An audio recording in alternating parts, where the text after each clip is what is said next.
chers frères et sœurs en Christ à travers le monde, soyez les bienvenus à cette trompette du Seigneur, l'une des dernières trompettes de la fin des temps.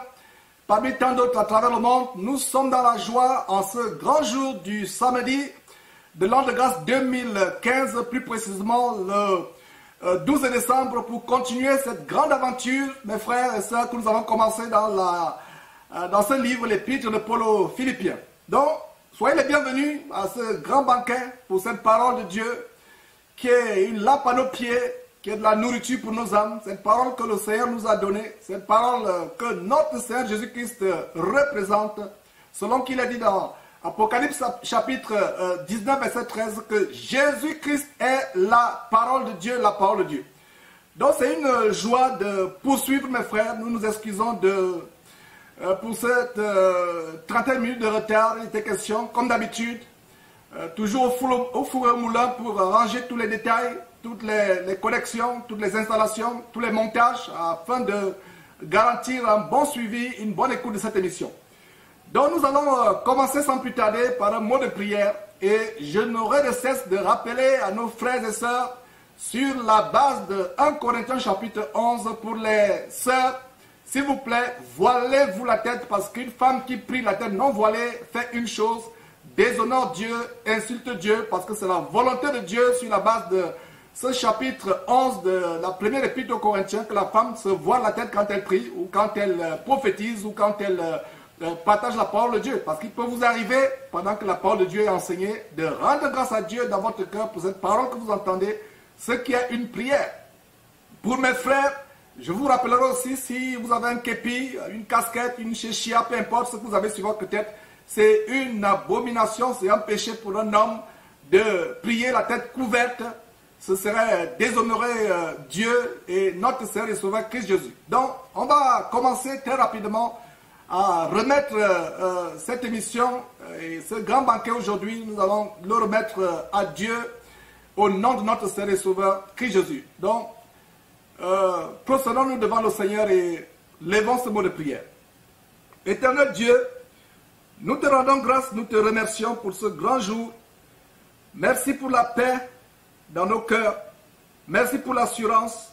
Merci surtout pour le souffle de vie que tu nous as donné, afin que nous venions encore proclamer l'infinie grandeur de ta parole, merveilleuse et inégalable. Cette parole qui libère, cette parole qui affranchit, cette parole qui nous nourrit, qui nourrit nos âmes.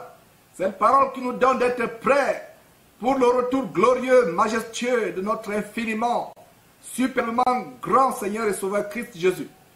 Seigneur, voilà que nous continuons ce grand partage, ce grand banquet dans cette merveilleuse épître que tu as inspirée à l'Église par l'entremise de Paul. Seigneur,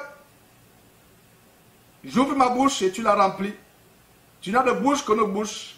Et Seigneur, je n'aimerais pas parler par mon intelligence, je n'aimerais pas parler par ma sagesse, mais j'aimerais parler inspiré par toi. Oh Dieu Père, au nom de Jésus-Christ, donne-moi de dire ce que tu voudrais que ton peuple écoute durant ces quelques heures que nous allons passer. Donne-moi de dire, non pas ce que ton peuple aimerait recevoir, mais donne-moi de dire ce que tu voudrais qu'ils écoutent. Seigneur, donne-moi de dire, non pas ce que mon intelligence voudrait donner, mais donne-moi de dire ce que tu voudrais que ton peuple reçoive. Merci infiniment au nom de Jésus-Christ, devant lequel tout genou fléchit, tant au ciel, sur la terre et plus bas que la terre. À lui soit la gloire d'éternité en éternité. Amen. Voilà, mes frères, nous allons commencer ce grand banquet. Mais nous rendons grâce à Dieu sur la base de 2 Corinthiens chapitre 6, verset 14, qui nous fait toujours triompher en Christ Jésus et qui répand par nous en tout lieu la bonne odeur de sa connaissance. C'est cette bonne odeur de sa connaissance que nous allons répandre encore à travers ce banquet que nous avons ensemble. Nous allons continuer avec l'épître de Paul aux Philippiens. Nous avons, il y a une semaine, amorcé le premier chapitre qu'on a stoppé au verset 26. Donc nous allons poursuivre par le premier chapitre, toujours le chapitre 1, mais on va poursuivre cette fois-ci par le verset 27. Mais avant cela, j'aimerais vous rappeler, pour ceux qui veulent intervenir, donner tout simplement les contacts. Pour ceux qui voudraient intervenir et pour vous qui venez de vous joindre sur Jésus-Christ TV, Nous sommes bien en direct à ce grand jour du samedi 12 décembre de l'an de grâce 2015 pour ce grand banquet. Et donc voilà quelques données, quelques informations pour nous contacter si vous voulez intervenir en direct. Voilà, donc vous avez WhatsApp, et si vous voulez intervenir par WhatsApp, c'est le 832 909 57 40 41, et vous avez Kid of God 2. Vous avez aussi contact à jésus-christ1.tv. Exceptionnellement aujourd'hui, nous n'aurons pas les appels téléphoniques. Il nous faudra avoir des ressources additionnelles pour ce faire. Donc nous allons, mes frères, commencer à ce grand banquet. Et préparez vos blocs-notes déjà, préparez vos stylos, mes frères, stylos multicolores avec toutes sortes de crayons, bics, stylos, crayons, rouges, verts, peu importe la couleur, afin de surligner. Et vraiment, c'est un grand banquet. Et il y a les blocs-notes. Donc, nous nous sommes arrêtés la dernière fois en Philippiens chapitre 1, verset 26. Nous allons continuer par Philippiens chapitre 1, verset 27. Donc, tournons nos Bibles dans Philippiens chapitre 1, verset 27. Que dit la parole de Dieu? L'apôtre Paul continue à exhorter les Philippiens à l'humilité, à l'amour fraternel, à la sainteté, et comme on a vu, et aujourd'hui nous voyons des personnes qui se lèvent au-dessus des autres frères. Nous devons nous revêtir des sentiments modestes, et comme nous allons voir encore dans cet enseignement, celui qui veut être grand dans le royaume de Dieu doit être le serviteur de ses frères sur terre.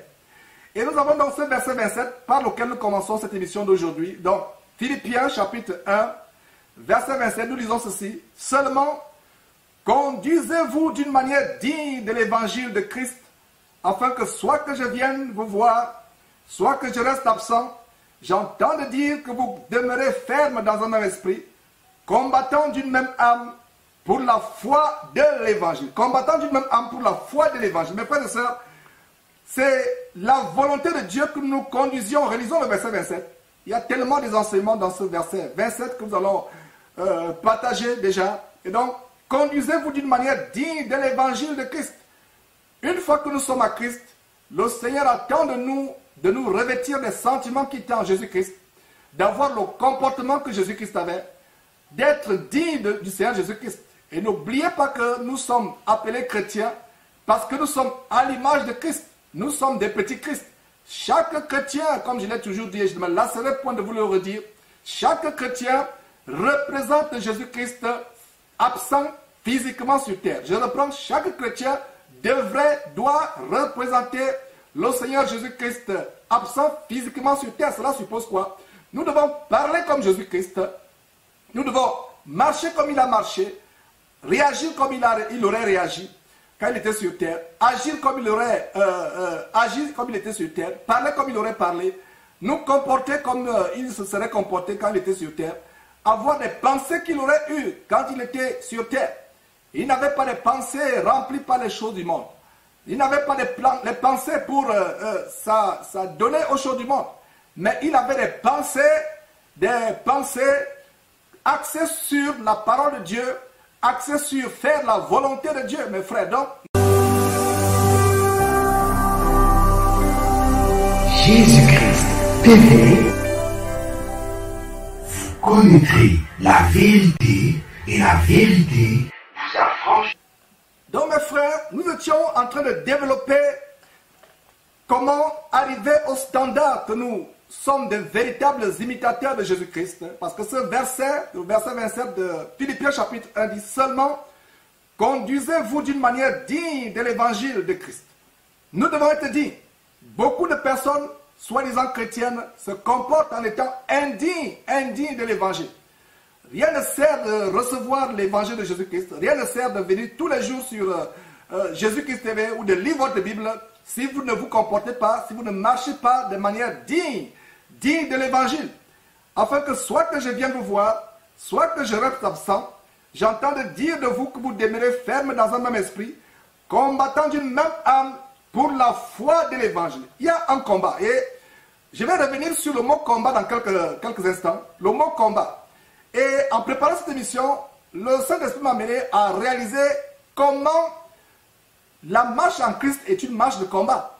Et beaucoup parmi nous n'ont jamais réalisé que nous sommes engagés dans un combat mortel, un combat contre l'ennemi, un combat au prix même de notre sang, de foi. Et si on repart sur l'émission de cette année de tribulation, sur les thèses, on a développé comment la vie d'un véritable disciple de Jésus-Christ est parsemée de persécutions, de tribulations, d'outrages, de toutes sortes de choses qui ne sont pas bonnes pour la chair. Mais la Bible nous dit que nous regardons ces choses par l'esprit comme un sujet de joie parfaite, nous réjouissons à ces choses. Et donc voilà, et continuons dans le verset 28. D'abord, reprenons donc la dernière phrase du verset 27. Donc, combattant d'une même âme pour la foi de l'évangile, nous allons revenir sur le combat dans quelques instants. Sans vous laisser aucunement effrayer par les adversaires, ce qui pour eux est une preuve de perdition, mais pour vous de salut. Les adversaires de l'évangile pur, les adversaires de l'évangile original et pur de notre Seigneur Jésus-Christ sont tellement nombreux. Et que dit la Bible ici? La parole de Dieu nous dit, sans vous laisser aucunement effrayer par les adversaires.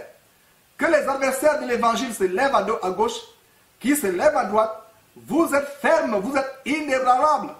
Et comme ce grand prophète dans la parole de Dieu à qui le Seigneur avait rendu le visage plus dur que le roc, plus dur que le diamant, face aux adversaires. Et voilà donc, sans vous laisser aucunement effrayer. Je lançais un appel la dernière fois à ce que les jeunes gens à travers le monde se lèvent pour défendre l'évangile de Jésus-Christ. Et quelque chose que nous devons comprendre quand nous défendons l'évangile de Jésus-Christ, nous ne nous laissons pas effrayer par les adversaires. Paul disait à Timothée, ce n'est pas un esprit de timidité que Dieu nous a donné. Esprit de timidité ou esprit de peur.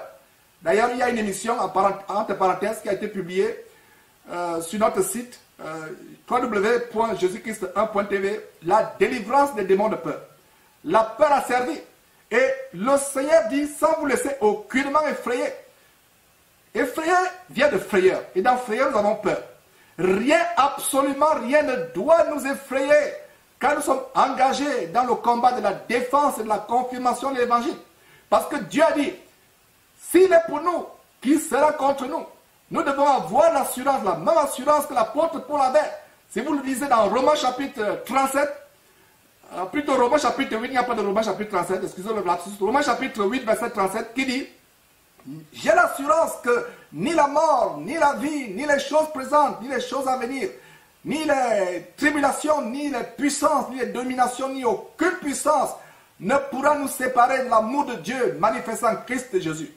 Mon frère, ma soeur, as-tu cette assurance? Et le verset 28, retournons au verset 28 qui dit, sans vous laisser aucunement effrayer par les adversaires, ce qui est pour eux une preuve de perdition, mais pour vous le salut. Les adversaires dans l'évangile vont toujours s'élever. Ils vont s'élever pour contrer l'évangile. Et laissez-moi vous dire que si un homme ou une femme s'élève pour vous confronter, pour vous attaquer, qu'il sache que ce n'est pas vous qui l'attaque, c'est le Seigneur Jésus-Christ qui l'attaque, parce que nous ne sommes pas établis, nous ne recommandons pas nous-mêmes. C'est Jésus-Christ que nous recommandons. Et comme je vous l'ai toujours dit, mes frères et sœurs, cette chaîne de télévision qui s'appelle Jésus-Christ TV, il n'est pas dit TV pour suivre Georges, TV pour être disciple de Georges, mais c'est TV pour être non pas disciple de qui que ce soit, vous enseigne la parole de Dieu, mais être disciple de Jésus-Christ, rien que Jésus-Christ et seulement Jésus-Christ. Donc nous ne nous prêchons pas nous-mêmes. Donc si quelqu'un attaque un défenseur de l'évangile, qu'il sache que ce n'est pas ce défenseur qui l'attaque, c'est le Seigneur Jésus-Christ qui l'attaque. Et rappelez-vous cette écriture, dans le livre d'Actes, quand Paul était sur la route de Damas, il s'appelait encore Saul ou Saül, il avait reçu un édit des pouvoirs politico-religieux de Jérusalem pour aller à Damas persécuter l'église. Qu'est-ce que le Seigneur Jésus lui a dit? En chemin, comme il était sur la route de Damas, il lui a dit, Paul, Paul, je suis Jésus-Christ que tu persécutes. Il sera pour toi difficile de rejamber contre les aiguillons. Le Seigneur n'a pas dit à Paul, pourquoi tu persécutes mes disciples, mes suivants. Le Seigneur lui a dit, pourquoi me persécutes-tu? Donc quand quelqu'un se lève pour défendre l'évangile et qu'il y a des personnes qui persécutent cette personne et qu'il y a des gens qui font des déclarations mensongères, des calomnies, des outrages contre cette personne, que cette personne sache que ce n'est pas un homme que vous persécutez, c'est le Seigneur Jésus-Christ que vous persécutez. Et dans la consolation, mes frères et sœurs, l'encouragement que je vous donne, c'est que, sur la base du verset 28, sans vous laisser aucunement effrayer par les adversaires, ce qui est pour eux une preuve de perdition, pour nous de salut. Nous devons même nous réjouir dans les persécutions. Nous devons même nous réjouir dans les calomnies, dans les outrages, dans les choses pernicieuses que les gens inventent sur nous. Nous devons nous réjouir. Donc il a dit quoi? Sans vous laisser aucunement effrayer. Ce qui caractérise un bon disciple de Jésus-Christ, engagé dans la défense et la confirmation de l'évangile, c'est qu'il est sans peur. Il est sans frayeur comme un jeune lion. Il est ferme parce que nous savons à qui nous avons mis notre assurance. L'apôtre Paul pouvait dire, je sais en qui j'ai cru. Donc mon frère, ma soeur, si tu arrives à un standard où tu sais en qui tu as cru, il n'y a plus de peur dans ta marche chrétienne. La peur, c'est un mot qui doit être effacé de ton dictionnaire. La peur est effrayée par quoi que ce soit ou par qui que ce soit, parce que nous avons cette assurance que si Dieu est pour nous, personne ne peut être contre nous. Donc voilà l'enseignement, l'exhortation, l'encouragement sur la base du verset 28. Maintenant, verset 29. Et cela de la part de Dieu, car il vous a été fait la grâce par rapport à Christ, non seulement de croire en lui, mais encore de souffrir pour lui. Souffrir. Il nous arrivera de souffrir pour le Seigneur Jésus-Christ. Souffrir du fait des calomnies, souffrir du fait de la persécution, souffrir du fait des bastonnades, souffrir du fait même de la mort.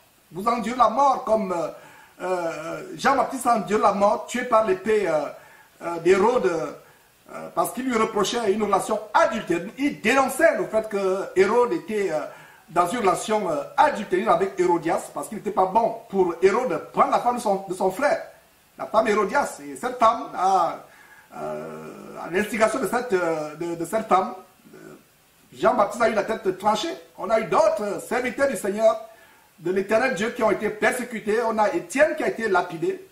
On a Jacques qui est mort par l'épée, par Hérode toujours. Et vraiment, c'est des grandes choses que nous voyons. Il va arriver que nous souffrions.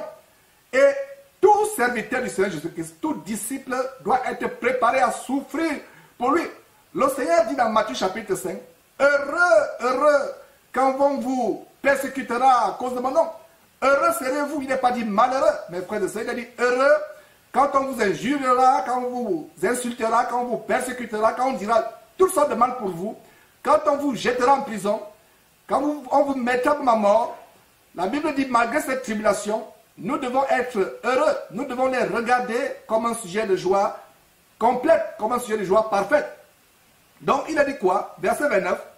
Et cela de la part de Dieu, car il vous a été fait la grâce par rapport à Christ, non seulement de croire en lui, mais encore de souffrir pour lui. Donc il y a deux détails ici, mes frères. Restons sur ce verset. Il y a deux détails. Non seulement nous croyons en Jésus-Christ, mais nous sommes prêts à souffrir pour lui. Donc il y a un détail, non seulement de croire en lui, mais de souffrir encore avec lui. Combien de personnes vont à Jésus-Christ, mais veulent seulement les bénédictions de Jésus-Christ? Combien de personnes vont à Jésus-Christ, mais veulent seulement les bonnes choses de Jésus-Christ? Un travail, une bonne épouse, un bon mari, un visa pour aller en Occident, une maison, des biens, des richesses, mais ne veulent pas souffrir. Aujourd'hui, le Seigneur Jésus-Christ, malheureusement pour beaucoup de personnes, se réduit à un moyen de réaliser toutes sortes de passions, toutes sortes de rêves sur terre. S'il est vrai que le Seigneur Jésus-Christ peut nous bénir, mais comprenons que nous devons non seulement croire en lui, comme ce verset dit, mais souffrir. Donc, toi, mon frère, toi, ma soeur qui m'écoute, si tu n'es pas prêt dans ta vie à souffrir pour le Seigneur Jésus-Christ, tu n'es pas digne de lui. Voilà, donc souffrir en soutenant le même combat que vous m'avez vu soutenir et que vous apprenez maintenant que je soutiens, en soutenant le même combat.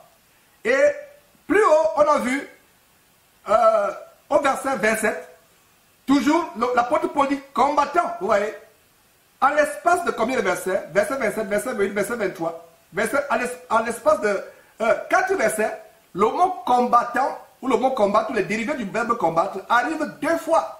Et il y a quelque chose donc, que j'ai découvert que je vais vous partager, mes frères et sœurs. Lisons d'abord cela, le verset 30. En soutenant le même combat que vous m'avez vu soutenir et que vous apprenez maintenant que je soutiens. Et beaucoup de... on va ouvrir une parenthèse. Beaucoup de frères et sœurs ne comprennent pas que nous sommes dans un combat. Dans un combat. Et pour cela, allez regarder notre émission sur... ce n'est pas une émission, c'est une vidéo que par le Saint-Esprit j'avais eu à faire. Et à savoir la structure du royaume de Satan. Beaucoup de chrétiens se comportent sur cette terre comme si Satan n'existait pas. Nous sommes en guerre. Je vous parlais tantôt de la guerre, du combat pour la défense et la confirmation de l'évangile. Beaucoup de chrétiens se comportent comme si le diable n'existait pas. Comme si le diable n'existait pas. Et vous ne pouvez pas combattre un ennemi que vous ne connaissez pas. La clé pour être efficace, pour être victorieux dans le combat, c'est connaître votre ennemi. Donc c'est pour cela que nous vous recommandons cette émission, à savoir, c'est pas une émission, une fois encore, c'est une vidéo, à savoir la structure du royaume de Satan. Parce que cet enseignement nous montre quelles sont les stratégies d'attaque, les stratégies de destruction de Satan, sur la base de Jean chapitre 10, verset 10, où il a dit que le voleur ne vient que pour dérober, égorger et détruire. Et comme je le disais, il n'y a qu'en Chine où il y a des compétitions de boxe où les gens boxent avec les yeux bandés. Vous entrez, vous allez sur le ring avec les yeux bandés, vous ne savez pas qui est votre adversaire. Voilà comment beaucoup de chrétiens aujourd'hui s'engagent dans le combat contre l'ennemi sans savoir donc quel est leur ennemi, comment il fonctionne. Et quelque chose que nous devons comprendre, c'est que la vie du chrétien, c'est une vie de combat. Mais la bonne nouvelle, c'est que nous sommes déjà engagés dans ce combat. Nous sommes engagés dans ce combat. Je pense que du côté de la régie, on a cet enseignement que je vous recommande, mes frères et sœurs. C'est la structure du royaume de Satan sur l'une de nos pages YouTube. Sur nos chaînes YouTube, nous en avons 5 ou 6 ou 7, je ne sais pas combien de chaînes nous avons. YouTube. Et en passant, c'est une stratégie, c'est fait volontairement. Les ennemis sont tellement nombreux, farouches, tellement énervés par ce travail que nous faisons. Ils ferment une chaîne, une autre chaîne sera là. Les chaînes se multiplient. Voilà donc, voilà une chaîne de Jésus-Christ TV où nous avons la structure de Satan. Donc, allez suivre cela pour savoir comment l'ennemi vous attaque et comment le combattre.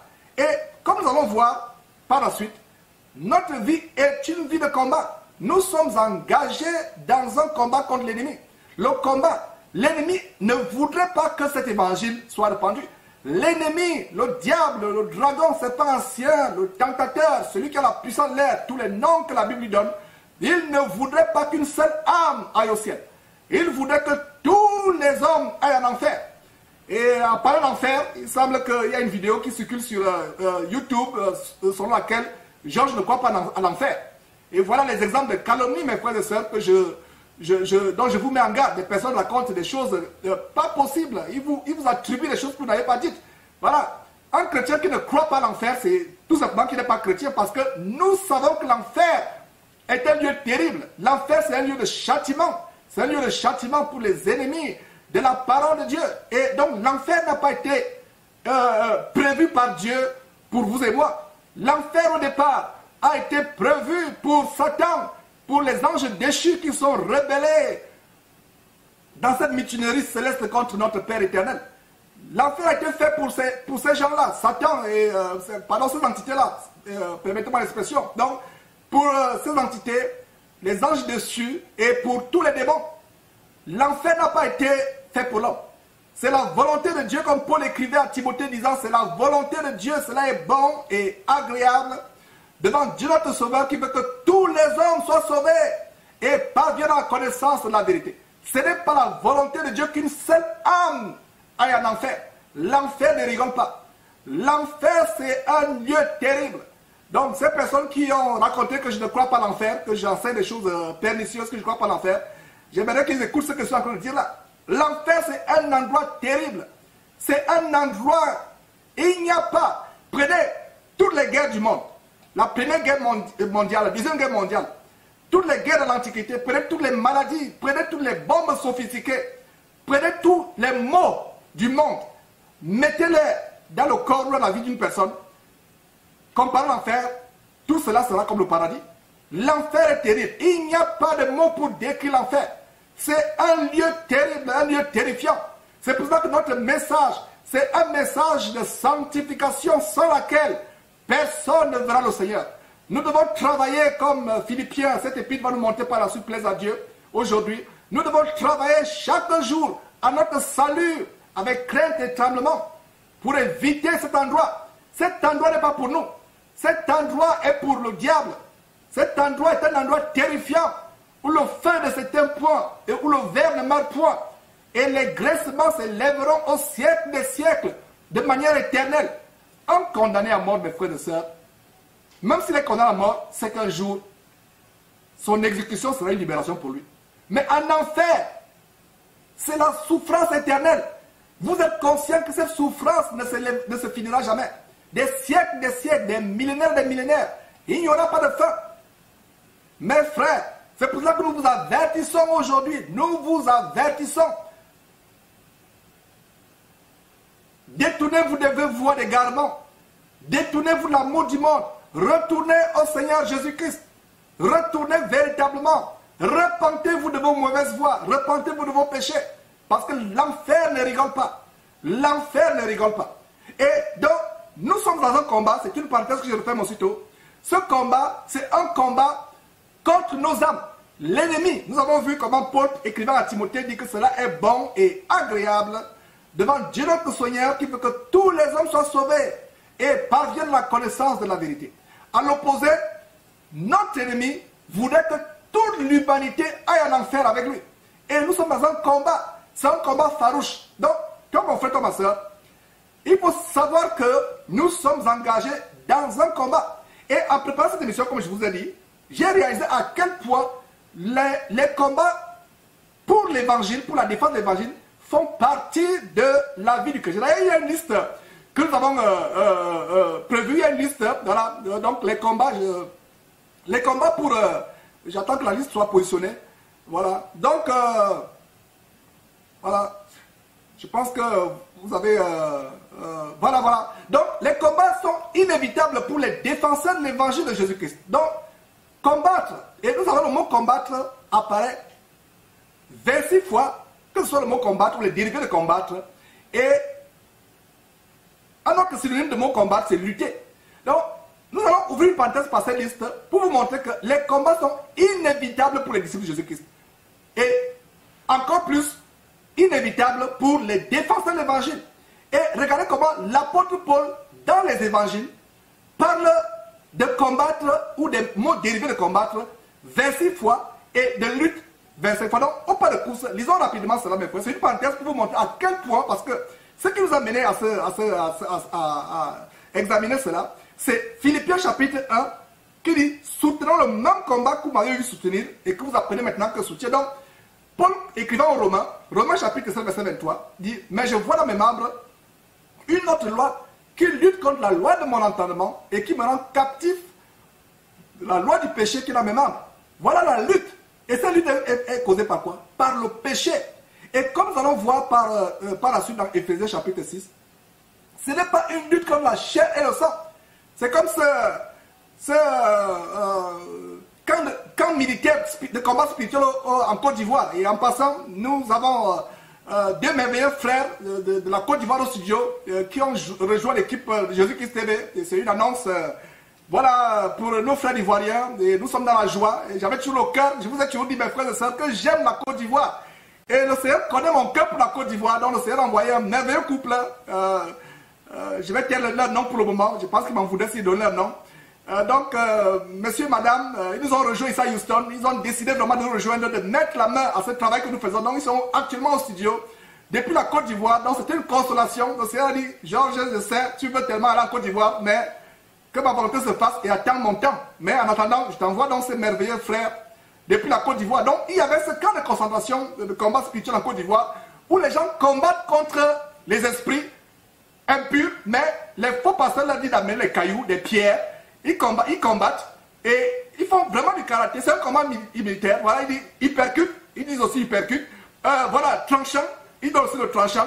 comment on dit au Gabon, mangamba, il donne les mangamba, etc. Donc, il donne les cailloux, je frappe, j'égorge, je tue, voilà. Ce n'est pas la parole de Dieu.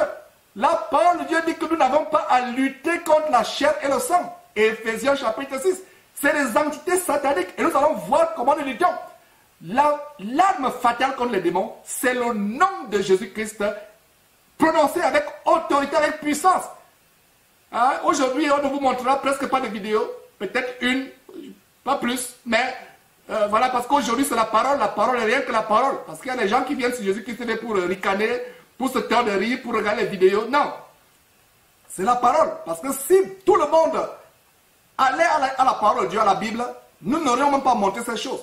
Donc, ce camp militaire où les gens font du karaté, il dit voilà, je récupère mon poste dans la fonction publique des mains des démons, je frappe, je tords le cou, et vous les voyez, c'est une vidéo qui, je vous assure, on ne pouvait pas s'empêcher de rire comme certains d'entre vous actuellement sont en train peut-être de se tordre de rire, et c'est vrai. Et quand vous regardez cela, vraiment, c'est tellement ridicule parce que ce n'est pas la parole de Dieu. Comment vous allez bagarrer contre une entité spirituelle qui n'a pas de chair, qui n'a pas de corps?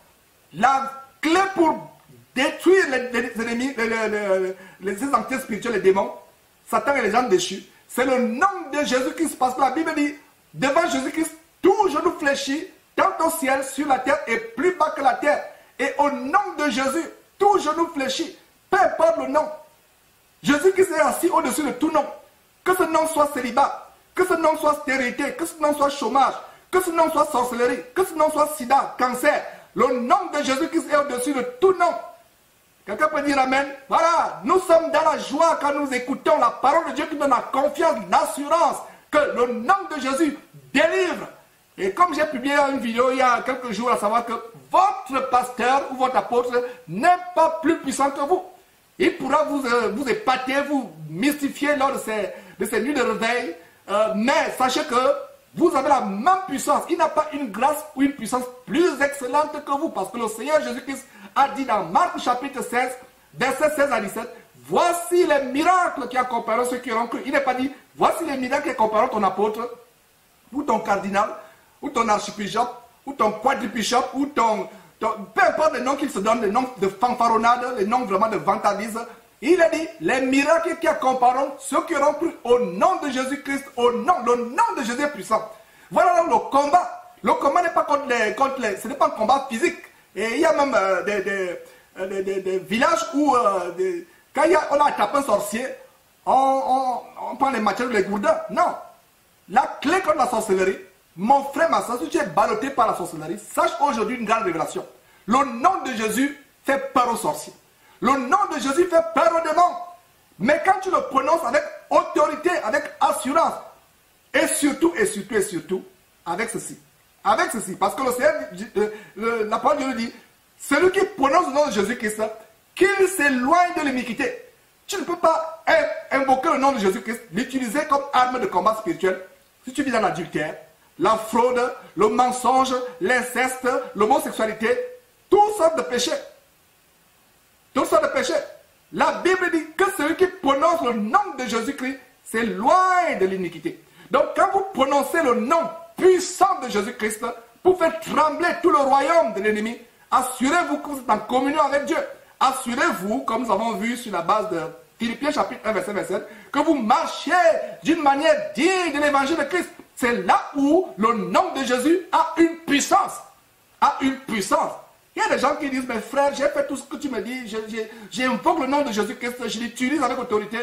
Mais mon frère, ma soeur, continue à examiner ta vie. Peut-être qu'il y a quelque chose que tu as oublié. Et Dieu Seigneur te montrer cela sur la base de Jérémie chapitre 33, 3, parce qu'il a dit que, invoque-moi, le Seigneur donne cette promesse, invoque-moi, je te répondrai et je te montrerai des grandes choses que tu ne connais pas. Donc, s'il y a un blocage, tu as prié, ces démons qui viennent te violer la nuit, ces apparitions dans ta maison, cette malédiction dans laquelle tu penses que ta vie est engouffrée, tu as la puissance au nom de Jésus-Christ. Mais attention, tu dois utiliser le nom de Jésus-Christ avec assurance, sans être effrayé par les adversaires, qu'ils soient physiques ou spirituels, mais aussi et surtout, s'assurer que quand tu prononces le nom de Jésus-Christ là, sache que tu dois être dans la sainteté. Parce que celui qui prononce le nom de Jésus-Christ, qui l'utilise comme arme spirituelle, doit s'éloigner de l'iniquité. Donc, retournons sur notre liste pour voir comment, finalement, la vie d'un chrétien consiste à des combats. Parce que le jour où vous avez accepté de passer par les eaux du baptême, ou d'accepter Jésus-Christ comme votre Seigneur et Sauveur personnel, sachez que vous avez déclenché un combat terrible contre l'ennemi. Donc, regardez le verset 23, le verset 23. Voilà, merci du côté de la régie. Voilà le verset 7, 23 qui dit: mais je vois dans mes membres une autre loi, la loi du péché, qui lutte. L'ennemi, le diable utilisera le péché. Allez sur encore l'émission sur la délivrance de l'esprit du monde. Il utilisera le péché pour lutter. Et le premier combat d'un chrétien, c'est le péché, le combat pour lutter contre le péché. Mon frère, ma soeur, ne dis pas que vraiment, j'ai tout fait, je ne peux pas abandonner cette masturbation. J'ai tout fait, cette ivrognerie, je n'arrive pas à me séparer. J'ai tout fait, je n'arrive pas à ne pas me branler en regardant les femmes d'autrui. J'ai tout fait. La Bible dit lutter, la lutte contre le péché. Et tu n'es pas seul dans cette lutte. Et j'ai toujours dit, je ne me lasserai pas de le dire, Dieu ne nous délivre pas de nos amis. Si tu as le péché, la fornication comme ami, l'homosexualité, la masturbation comme ami, le vol, le mensonge comme ami, tu les aimes, Dieu ne t'en délivrera pas. La première étape, c'est d'arriver au point où tu détestes ces choses. Donc, regardez comment le péché lutte. Voilà la première apparition de lutter, ou combat dans le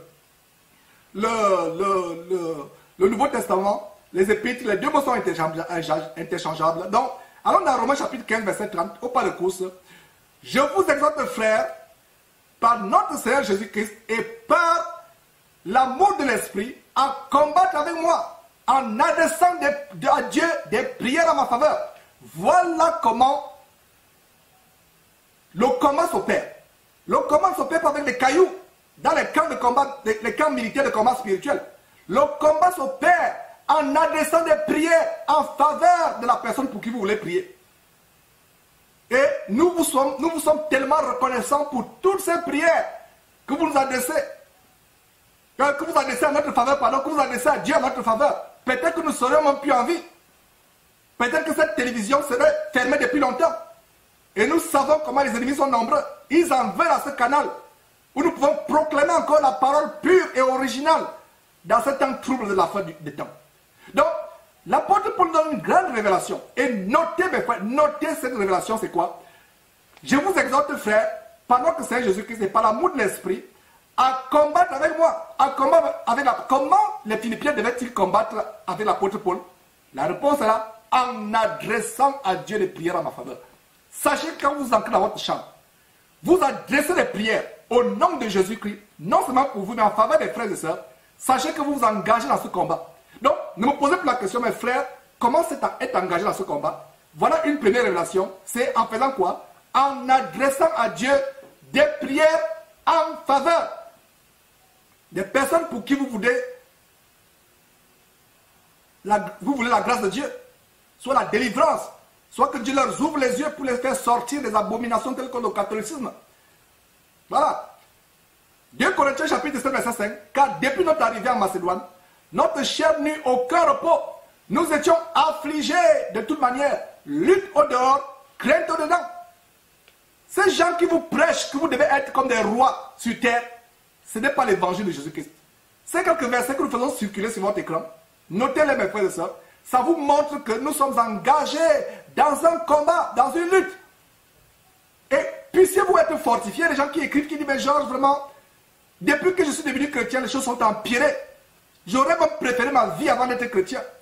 Voilà l'exemple que je leur donne.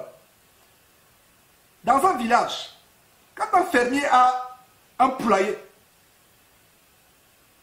les poules qui sont dans le hangar, dans le camp de concentration, ces poules sont en paix, n'est-ce pas? Ces poules sont en paix. Elles sont engraissées, elles sont nourries, elles ont de l'eau, elles sont nettoyées. De temps en temps, on nettoie leur camp de concentration, on leur donne à manger. Mais dès qu'une poule s'échappe, ou un coq s'échappe, le fermier va tout faire pour l'attraper.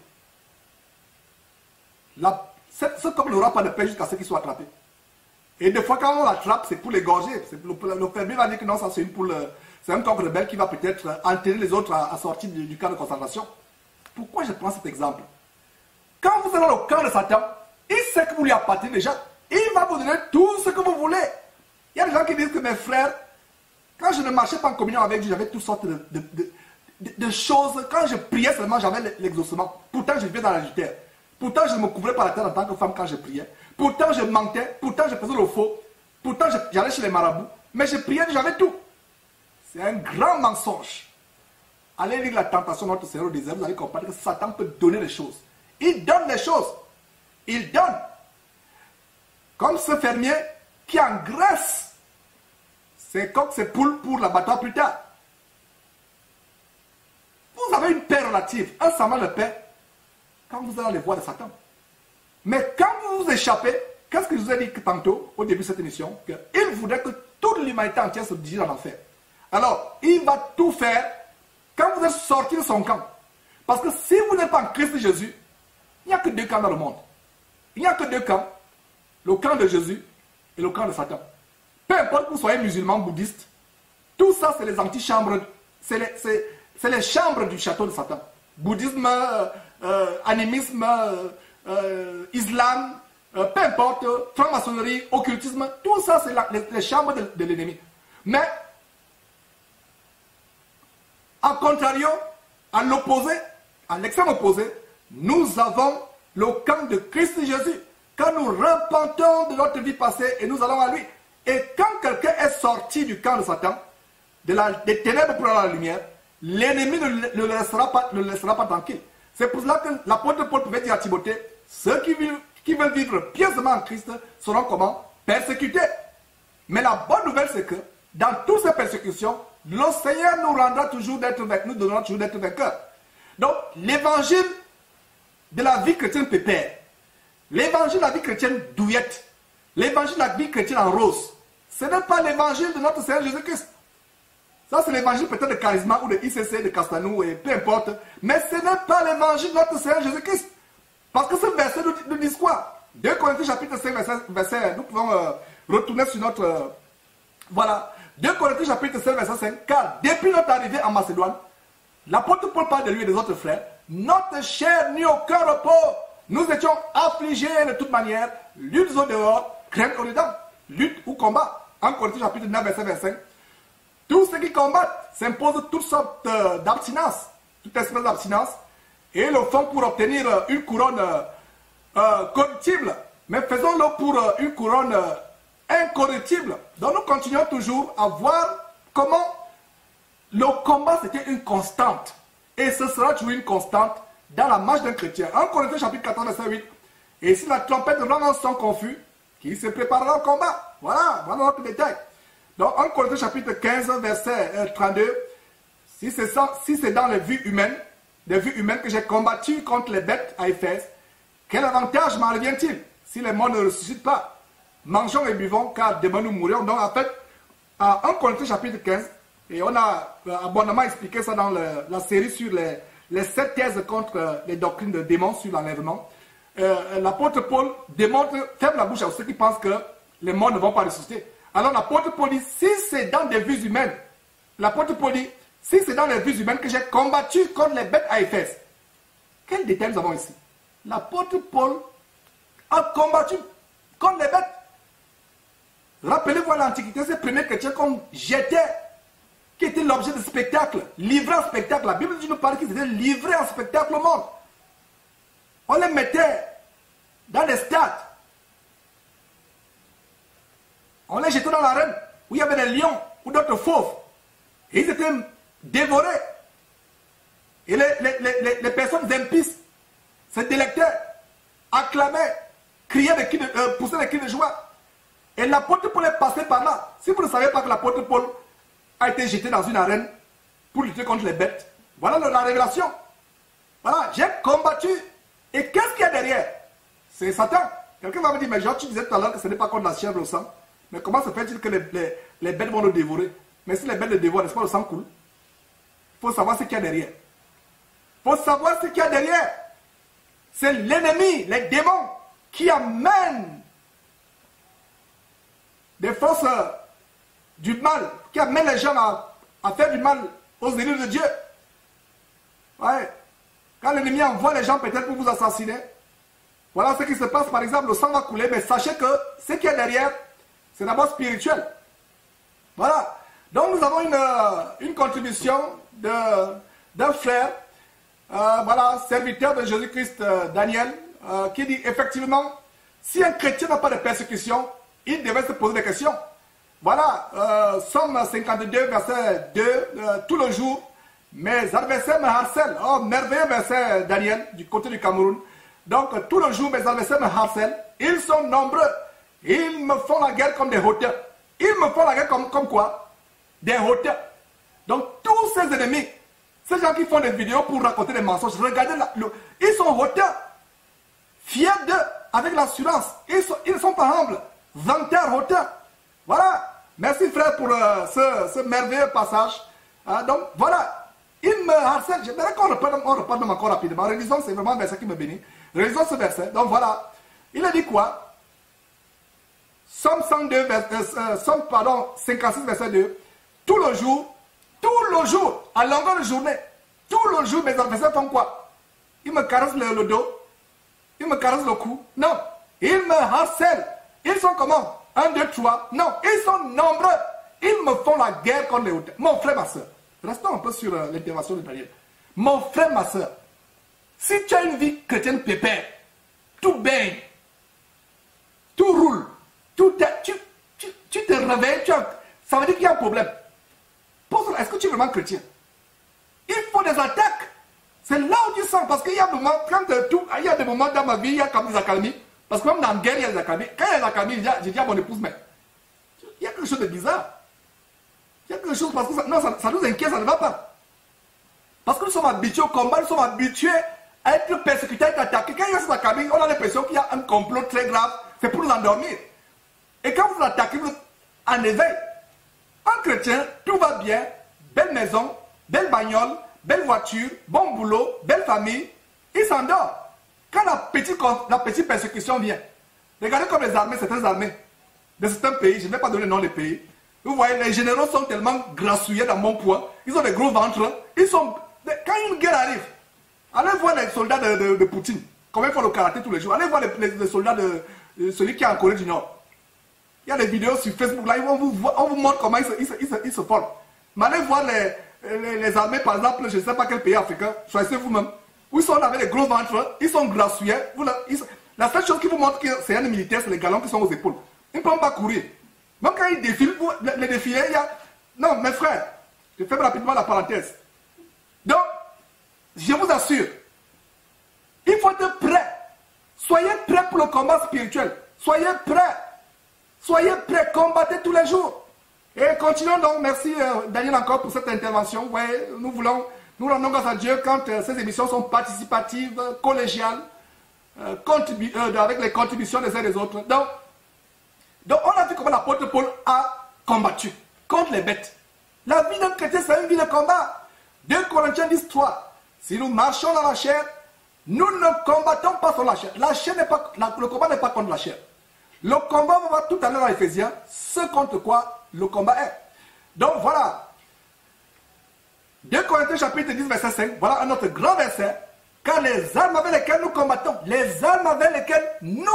ne sont pas charnelles, mais elles sont puissantes par la vertu de Dieu pour renverser les forteresses. Il a dit quoi? Les armes avec lesquelles nous combattons. Il n'est pas dit les armes avec lesquelles le pasteur combat pour moi. Il n'est pas dit, Paul n'a pas dit les armes avec lesquelles nous combattons pour vous. Non. Vous habituez les nuits de réveil. Vous habituez les croisades où on vous impose les mains remplies d'énergie cinétique, du tai chi. Où les gens font les danses hindouistes pour vous faire croire que c'est le Saint-Esprit. Vous allez vous tomber, vous tordez comme un bois. Vous commencez à boire comme, je ne sais pas, un orang-outan, comme j'aime à le dire. Et vous dites que vous êtes délivré. Non. L'apôtre Paul dit, nous combattons les armes avec lesquelles nous... Donc, toi ma soeur, toi mon frère, à partir d'aujourd'hui, c'est toi qui dois combattre. Le nom de Jésus est puissant. Si et seulement si, je répète, tu l'utilises avec assurance, avec foi, et surtout, si tu t'abstiens de l'iniquité, parce que la parole de Dieu dit que quiconque prononce le nom de Jésus-Christ, invoque le nom de Jésus-Christ, qui s'éloigne de l'iniquité. Voilà. Alors, il y a une autre contribution de... Voilà, Michel, je ne sais pas, voilà, on a une autre contribution de Michel Michael Lumbamba, je ne sais pas de quel... mettez s'il vous plaît quand vous écrivez, mettez votre ville, voilà, il est en Chine, voilà. Donc, voilà, j'ai parlé justement des armées tout à l'heure, voilà, les armées chinoises, vous voyez, les gens vraiment bien équipés, prêts au combat, 24 heures sur 24 heures, en alerte maximum. Nous devons imiter, enfin, c'est les choses du monde qui doivent être pour nous une instruction. Donc, si tu ne rencontres pas le diable dans ta vie, c'est que tu fais route avec lui. Amen. Ça, il y a beaucoup de sagesse dans ce que Michael du côté de Chine vient de dire. Si tu ne rencontres pas l'ennemi dans ta vie, c'est qu'il y a un problème. Il y a un problème. Donc, continuons à voir la liste des versets qui nous montrent que la marche du chrétien, c'est une marche de combat. Donc, ce verset est tellement important que nous sommes en train de partager. 2 Corinthiens, chapitre 10, verset 4. Les armes avec lesquelles il y a armes. Et chaque fois qu'il y a armes, c'est qu'il y a guerre. Nous sommes dans une guerre. Le chrétien, peuple de Dieu, nous sommes dans une guerre farouche contre l'ennemi. Car les armes avec lesquelles nous combattons, c'est toi qui combats. Il peut arriver que nous nous soutenons. Il y a des gens qui disent vraiment homme de Dieu. Quand il commence d'abord homme de Dieu, il dit frère, cesse de m'appeler homme de Dieu au nom de Jésus-Christ. Je te conjure, je suis ton frère. Homme de Dieu, quand tu m'appelles homme de Dieu, tu risques de me fermer la porte du paradis parce que une racine d'orgueil peut germer, peut produire un bourgeon dans mon cœur. Et germer l'élévation de l'orgueil. On est frères. Il y a d'autres qui disent non, vraiment, grand homme de Dieu. Grand. Il n'y a que Dieu qui est grand. Ainsi que son fils Jésus-Christ, qui est le chef de l'église que nous formons. Donc quand nous adressons les uns aux autres, nous nous adressons avec la titrologie ou la titromanie. Si c'est Georges, dit Georges, Désiré, Michael, Didier, etc. Nous sommes des frères.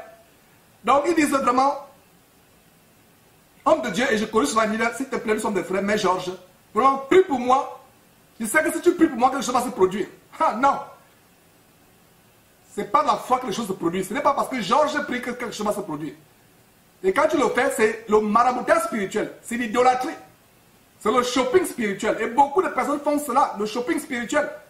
Allant de pasteur à pasteur ou de marabout à marabout. Voilà. Donc, une autre intervention de Imagenis qui dit ceci. Georges, les chrétiens fuient les combats, alors que dans Actes chapitre 14, verset 22, il a dit, fortifiant l'esprit des disciples, les exhortant à persévérer dans la foi, et disant que c'est par beaucoup de tribulations qu'il faut entrer dans le royaume de Dieu. Voilà, Dave depuis Libreville. Et mon frère Dave, je te salue dans le nom de Jésus-Christ. Ma prière tous ces jours, c'est pour que le Seigneur suscite des jeunes gens au Gabon. Vraiment des jeunes qui se lèvent pour la défense, la confirmation de l'évangile. Et voilà, il y a des frères au Gabon qui se disent qu'ils se retrouvent seuls. Et c'est ma volonté, c'est pas ma volonté, la volonté du Seigneur, pardon.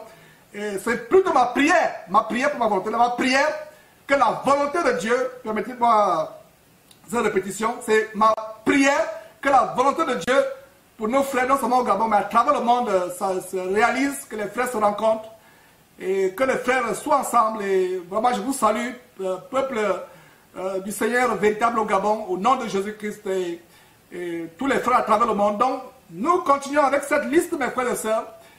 Voilà.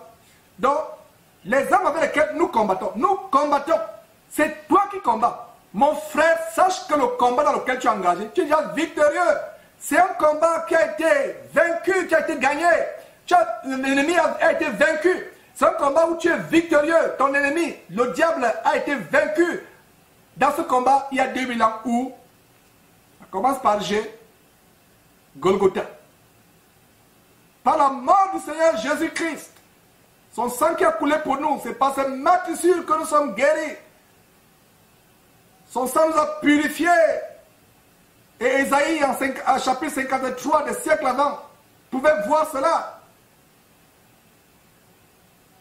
Il n'y a plus de malédiction. Il y a les frères et sœurs qui disent, frère, il semble qu'il y a une malédiction dans ma vie.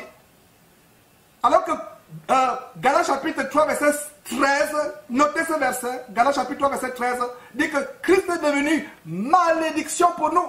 Alors comment il y a encore la malédiction? Peu importe toutes les malédictions que tous les sorciers de ton village ont pu proférer contre toi. Crois-tu qu'en Christ Jésus, ces malédictions n'ont plus d'effet? En fait, tout dépend de ce que tu crois. Job chapitre 3, verset 25 à 26. Ce que je crains, c'est ce qui m'arrive. Ce que je crois, ce que je redoute, c'est ce qui m'atteint. En fait, tu es le produit de ce dont tu as peur. À partir d'aujourd'hui, change ta peur, change tes doutes par la foi, la confiance et l'assurance en Christ Jésus. Voilà l'évangile que nous prêchons. Donc, continuez avec votre liste pour finir cette liste. Voilà. Donc, les armes avec lesquelles nous combattons ne sont pas charnelles. Donc, ce ne sont pas les morceaux de pierre, les cailloux, les gourdins que les gens amènent dans les combats spirituels, les combats militaires, les camps militaires de combat spirituel à l'instigation de leurs faux pasteurs. Non, c'est spirituel, c'est pas charnel. Mais elles sont puissantes pour renverser les forteresses. L'une des armes, c'est le nom de Jésus-Christ. Une autre arme de combat, c'est les prières d'intercession en faveur des frères. Et justement, voilà le verset que je vous ai annoncé, Éphésiens chapitre 6, verset 12. Car nous n'avons pas à lutter ou combattre contre la chair et le sang, mais contre les dominations, contre les autorités, contre les princes de ce monde des ténèbres, contre les esprits méchants dans les lieux célestes. Voilà ce contre quoi nous luttons. Voilà, nous luttons contre l'armée satanique, le royaume de Satan. Voilà contre quoi nous luttons. Et c'est une lutte féroce, c'est une lutte pour nos âmes. C'est pour cela que mon frère et ma soeur, si tu t'amuses avec la sanctification, tu es déjà mangé par Satan. Permettez-moi l'expression, je parle en africain. Tu as gagné. Ne t'amuse pas. Satan a peur des personnes qui se sanctifient. Satan a peur des personnes qui vivent dans la piété. Satan aime la saleté. Même une maison sale est une porte ouverte à... Même une maison sale physiquement, c'est une maison ouverte à toutes sortes d'influences démoniaques. Qu'en est-il encore sale, une vie sale? Vous passez le temps à polluer votre intelligence par la pornographie. Vous passez le temps à polluer vos mains par la masturbation. Vous passez le temps à faire des choses abominables avec votre corps. Mais vous êtes un candidat de Satan. Et il vous laisse tranquille. Quelles sont les personnes les plus fortunées aux États-Unis? C'est les homosexuels. Plus grand pouvoir d'achat, plus belle maison, plus belle voiture, plus belle, les grands boulots, les PDG, directeurs financiers, directeurs de ceci, ministres de ceci. Ça se retrouve chez les francs-maçons. Chef d'entreprise, francs-maçons et homosexuels.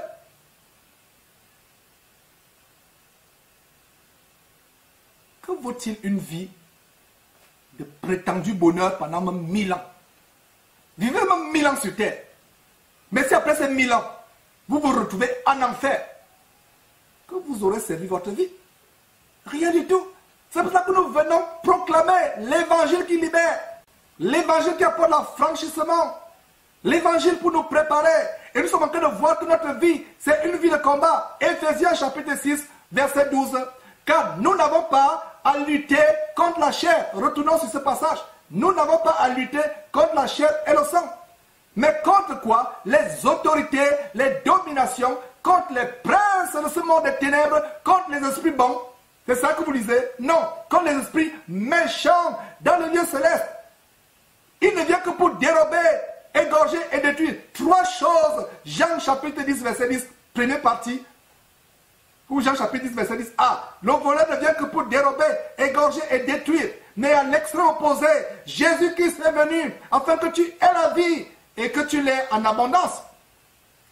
Philippiens chapitre 1, verset 27. Nous continuons et c'est là où nous avons commencé à voir la première allusion au combat dans Philippiens, au verset 27. Seulement, conduisez-vous d'une manière digne de l'évangile de Christ, afin que soit que je vienne vous voir, soit que je reste absent, j'entends dire de vous que vous demeurez ferme dans un même esprit, combattant d'une même âme pour la foi de l'évangile. Il y a un secret dans ce verset, une clé phénoménale. Les frères et sœurs doivent demeurer fermes dans un même esprit pour être victorieux contre l'ennemi. Une église de maison qui est divisée. Les frères ont des sentiments d'animosité les uns après les autres. Peu importe ce que vous pouvez faire, réunissez-vous. L'ennemi et ses agents vous regardent, ils se moquent de vous. C'est quand les frères sont fermes dans un même esprit que le combat a plus d'impact, qu'ils peuvent faire une veille de prière et repousser l'ennemi de leur maison, de leur église de maison, de leur vie. C'est la même chose dans un couple. Mes frères et sœurs, je vais vous montrer le mystère phénoménale de l'harmonie dans un couple. Parce que la première église est formée par un homme et son épouse. C'est la première église. Quand il y a des tiraillements, il y a des cachotteries dans le couple, il y a surtout la désobéissance de la femme, ou le mari qui ne se comporte pas avec sagesse à l'égard de sa femme, blessant sa femme par des paroles mal placées, ridiculisant sa femme, la rabaissant. Il y a la femme aussi qui ne se soumet pas, qui insulte ou qui tape le mari. Comme il y a une femme remplie de l'esprit de Jézabel, c'est la première fois que je la confonds par Skype. Et toutes les fois nous avons parlé par Skype, en background, on peut voir comment elle prend autorité sur son mari. Ça m'a infligé la dernière fois. Et si elle m'écoute, elle se reconnaît. Et qu'elle ait le temps de se repentir véritablement. Au lieu de vouloir enseigner, envoyer les vidéos à gauche, à droite, de vouloir enseigner. Alors qu'elle est remplie de l'esprit de Jézabel. Et je suis en train de développer, mes frères et sœurs, ceci. Quand il y a l'harmonie entre un couple, mari et femme, ils s'entendent. Je vous assure, quand ils lèvent une prière, c'est une bombe contre l'ennemi. La clé d'une prière puissante pour un couple, c'est qu'il y a de l'harmonie dans ce couple. Qu'il n'y ait pas de cachotterie. Comme je l'ai toujours dit, il y a les couples où la femme ne sait pas que le mari a un deuxième compte bancaire. Le mari ne sait pas que la femme a des mots de passe cachés. Des fois, quand le mari vous ouvre son Facebook, la femme passe, il tremble. Ça veut dire qu'il y a un problème. Il y a un problème. Ça veut dire qu'il y a ce couple, ce n'est même pas un mariage. Vous ne devez pas vous cacher les mots de passe de Facebook, de Skype. Vous cachez les emails. Vous ne devez pas avoir les emails cachés que quelqu'un ne connaît pas. Même pour aider vos familles respectives. Parce que c'est la volonté de Dieu que nous aidons nos familles. Nous devons le faire de bon cœur et de manière consentante mutuelle. Pas de cachotterie. Des virements de fonds que le mari fait à l'insu, que la femme fait à l'insu. Voilà des choses qui ouvrent les portes pour la destruction du mariage. Voilà. Il faut l'harmonie. Et je suis en train d'ouvrir parce que la première église commence par l'homme et la femme. Et Paul disait à Timothée, il faut que l'évêque soit marié d'une femme, d'une seule femme. Car s'il ne peut pas bien prendre soin de sa maison, comment prendra-t-il soin de l'église de Dieu? Donc la preuve qu'un homme peut bien prendre soin de l'église de Dieu, c'est qu'il prend soin d'abord de sa maison. Et la maison commence par quoi? Par son épouse et les enfants. Et je suis en train de développer ceci. L'harmonie, l'unité de la foi entre les frères et sœurs, c'est une bombe contre l'ennemi. Et mieux encore, entre un homme et une femme. Donc développer l'harmonie dans le couple. C'est les choses qu'on développe. Et j'aime bien dénoncer les gens. Je vais me dénoncer aussi publiquement aujourd'hui. Hein? Quand je faisais la cour à confort il y a des années, oh là là, j'étais l'homme le plus romantique du monde. Mais je me suis rendu compte dernièrement, le Saint-Esprit a mis la conviction dans mon cœur que mais ça fait longtemps que tu n'attrapes même plus la main comme tu faisais. Il n'y a même plus de tendresse, il n'y a même plus. Et voilà. Le Saint-Esprit a mis la conviction que non, la force d'être tellement engagé dans ton travail, tu dois oublier l'essentiel. Alors qu'au début, et c'est ça, tous les hommes. Ouais, quand on dit que c'est nous, les gens pensent qu'ils dénoncent les autres. Je me dénonce aussi. Nous devons donner à la femme ce qui lui est dû. L'amour. Et voilà, j'ai recommencé à faire ces choses que je faisais au début. Parce qu'au début, quand vous courtisez une sœur, vous faites tout. Vous êtes l'homme le plus propre. Vous êtes l'homme le plus élégant. Vous ouvrez la portière. Mon frère, dis-moi la dernière fois où tu as ouvert la portière à ta femme pour qu'elle entre dans la voiture. Mais au début, c'était... Mes frères et sœurs, nous connaissons la vérité nous affranchira. Nous disons la vérité. Nous ne marchons pas de mots ici. Quelle est la dernière fois où tu as ouvert la portière?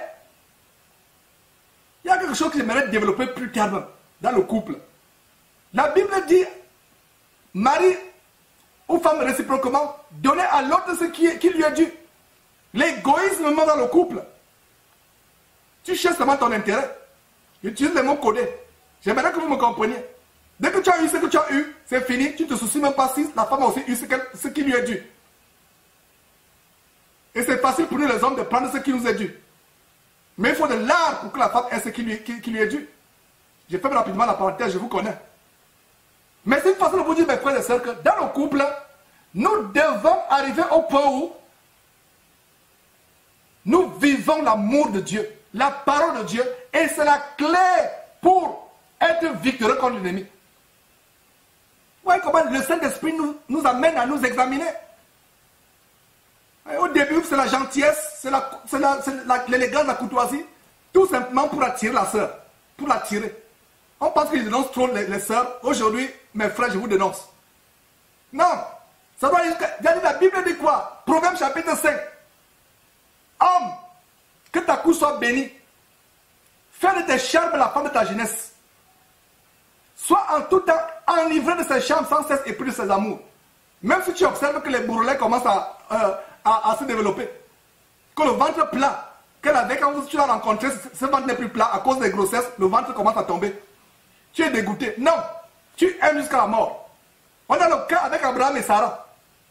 Abraham pouvait aimer sa femme jusqu'à même 100 ans, jusqu'à ce qu'ils ont eu un héritier, Isaac, duquel est sorti Jacob, les 12 tribus d'Israël, et duquel est sorti notre Seigneur, issu de la tribu de Juda, le lion de la tribu de Juda. Il pouvait aimer. Tu as épousé ta femme. Tu penses que non, cette femme tellement belle que tu as eu au début, ce n'est plus ça, les années passent. L'amour commence à partir. Non. Notre amour n'est pas l'amour selon le monde. Notre amour, c'est l'amour selon l'esprit. Et si tu t'engages dans ta relation avec ta femme selon l'esprit de Dieu, tu ne vas pas l'aimer selon Hollywood. Tu ne vas pas l'aimer selon les séries télévisées. Tu ne vas pas l'aimer selon les reality TV. Tu vas l'aimer selon l'esprit de Dieu. L'esprit de Dieu ne va même plus avoir les défauts. Donc mon frère, l'amour que tu as eu pour ton épouse le premier jour, c'est l'amour qui doit être le deux, même 70 ans après. Même si tu vois que tout le corps est ridé, continue à aimer. La même passion que tu avais le premier jour, c'est la même passion que tu avais. Si tu l'attrapais par la main quand vous baladez dans les supermarchés, continue à le faire. Quand elle était jeune, il n'y avait pas de problème, tu l'attrapes par la main, et pourtant pour te faire voir, parce qu'elle est belle, pour te vanter. Mais une fois qu'elle a eu 2, 3 enfants, 4 enfants, elle a pris du poids. Tu as même honte, des fois même vous êtes dans le supermarché, elle avance sur derrière. Elle est 30 mètres devant, tu es 30 mètres derrière. Mais comment les gens savent qu'ils sont mariés femmes? On entend des querelles. Mes frères et sœurs, je ferme la parenthèse, on revient après cette pause.